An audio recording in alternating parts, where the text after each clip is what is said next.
बिस्मिल्लाहिर्रहमानिर्रहीम। करबला की तारीख का भाग नंबर 3। हजरत हुसैन रज़ी अल्लाह ताला अन्हु की शहादत का दर्दनाक वाक़या पेश आने से पहले जब कूफा वालों को हजरत अमीर मुआविया रज़ी अल्लाह ताला अन्हु की वफात की खबर मिली और ये भी पता चला कि हजरत हुसैन और अब्दुल्ला बिन जुबैर वगैरह ने यजीद की बैअत करने से इनकार कर दिया, तो कुछ लोग शिया सुलेमान बिन सर्द खुजाई के मकान पर जमा हुए और हजरत हुसैन के नाम एक खत लिखा कि हम भी यजीद के हाथ पर बैअत करने के लिए तैयार नहीं, आप फौरन कूफा आ जाइए, हम सब आपके हाथ पर बैअत करेंगे और यजीद की तरफ से कूफा के जो अमीर नुअमान बिन बशीर हैं उनको यहाँ से निकाल देंगे। इसके अलावा और भी बहुत से खत कूफा वालों ने भेजे थे जिनमें हजरत हुसैन रज़ी अल्लाह ताला अन्हु के हाथ पर बैअत करने का यकीन दिलाया गया था।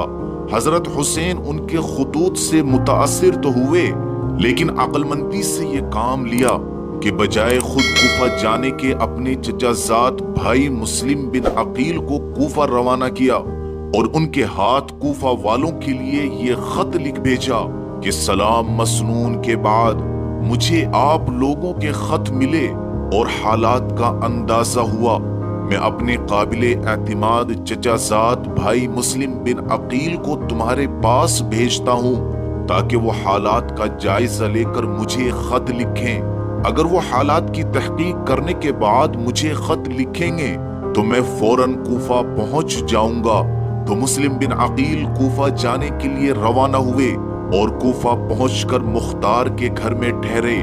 यहाँ के लोग मुस्लिम बिन अकील के पास आने जाने लगे।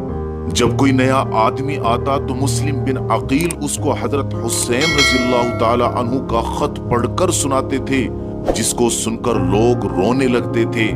मुस्लिम बिन अकील ने चंद दिन ठहर कर ये अंदाजा लगा लिया कि यहाँ के आम मुसलमान यजीद की बैअत नहीं चाहते और हजरत इमाम हुसैन की बैअत के लिए बेचैन हैं। आपने ये देखकर हजरत हुसैन की बैअत लेनी शुरू कर दी और चंद ही दिन में कूफा के 18,000 मुसलमानों ने हजरत हुसैन के लिए बैअत कर ली और ये सिलसिला दिन ब दिन बढ़ता ही जा रहा था। इस वक्त मुस्लिम बिन अकील को ये इत्मीनान हो गया कि हजरत हुसैन तशरीफ लाएं तो बेशक पूरा इराक उनकी बैअत में आ जाएगा।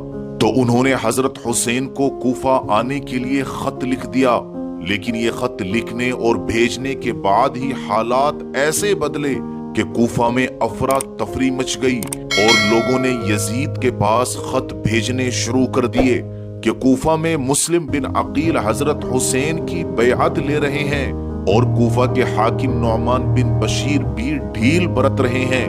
अगर आप कूफा को अपने कब्जे में रखना चाहते हैं तो यहाँ किसी ताकतवर आदमी को फौरन भेज दीजिए और नुअमान बिन बशीर को हटाकर उसको हाकिम बना दीजिए। तो यजीद ने ये सब हालात सुनकर उबैदुल्लाह बिन जियाद को कूफा और बसरा दोनों का हाकिम बना दिया और उसको एक खत लिखा कि फौरन कूफा पहुंचो और मुस्लिम बिन अकील को गिरफ्तार करके फौरन कत्ल कर दो या कूफा से निकाल दो।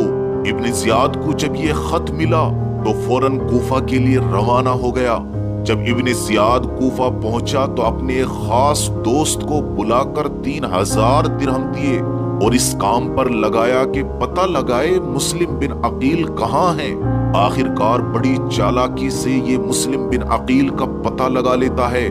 मुस्लिम बिन अकील और आपका साथ देने वाले लोग इब्न जियाद और उसके लोगों का सामना करते हैं, लेकिन आखिरकार कमजोर पड़ जाते हैं और मुस्लिम बिन अकील को गिरफ्तार करके इब्न जियाद के सामने पेश कर दिया जाता है। लेकिन मुस्लिम बिन अकील अपनी गिरफ्तारी से पहले ही हजरत हुसैन रज़ी अल्लाह ताला अन्हु को एक खत भिजवा देते हैं कि आप रास्ते में से ही वापस लौट जाएं और कूफा तक न आएं। यहाँ के हालात बिगड़ चुके हैं और लोग भी बेवफाई पर उतर आए हैं और मुझे भी कत्ल करने के पीछे पड़े हैं। हजरत हुसैन उस वक्त मकामे ज़ियाला तक पहुंच चुके थे। तो हजरत हुसैन ने ये खत पढ़कर फरमाया, जो चीज हो चुकी है वो होकर रहेगी ہم صرف اللہ تعالی سے ہی اپنی جانوں کا ثواب چاہتے ہیں اور امت کے فساد کی فریاد کرتے ہیں۔ الغرض حضرت حسین رضی اللہ تعالی عنہ نے بھی اپنا ارادہ نہیں بدلا اور جو ارادہ کر چکے تھے اس کو لیے ہوئے آگے بڑھتے رہے۔ تو مسلم بن عقیل جب گرفتار ہو کر ابن زیاد کے سامنے آئے تو ابن زیاد نے کہا، اے مسلم بن عقیل، تم نے بڑا ظلم کیا کہ تمام مسلمان جو ایک کلمہ اور ایک شخص پر متفق تھے تم نے آ کر ان میں تفرقہ ڈال دیا اور لوگوں کو امیر یزید کے خلاف بغاوت پر آمادہ کیا۔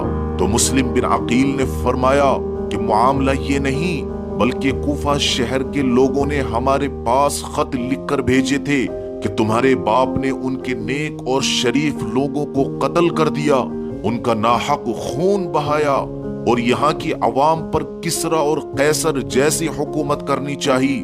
اس لیے ہم اس پر مجبور ہوئے کہ انصاف قائم کرنے اور کتاب و سنت کے احکام نافذ کرنے کی طرف لوگوں کو بلائیں اور سمجھائیں۔ یہ سن کر ابن زیاد اور بھی زیادہ غصہ ہو کر مسلم بن عقیل کو برا بھلا کہنے لگا تو مسلم بن عقیل خاموش ہو گئے۔ پھر ابن زیاد نے حکم دیا کہ مسلم کو محل کی اوپر کی منزل پر لے جاؤ اور ان کا سر کاٹ کر نیچے پھینک دو۔ مسلم بن عقیل کو اوپر لے جایا جاتا ہے، وہ تسبیح و استغفار پڑھتے ہوئے اوپر پہنچتے ہیں اور ابن زیاد کے حکم کے مطابق ان کو شہید کر کے نیچے ڈال دیا جاتا ہے۔ انا للہ و انا الیہ راجعون۔ ابن زیاد ظالم پھر مسلم بن عقیل کا سر کاٹ کر یزید کے پاس بھیج دیتا ہے تو یزید خوش ہو کر ابن زیاد کے لیے شکریہ کا خط لکھتا ہے اور ساتھ ہی یہ بھی لکھتا ہے کہ مجھے خبر ملی ہے کہ حسین عراق کے قریب پہنچ گئے ہیں، اس لیے جاسوس اور خفیہ رپورٹر پورے شہر میں پھیلا دو اور جس پر ذرا بھی حسین کی تائید اور محبت کا شبہ ہو فوراً گرفتار کر لو۔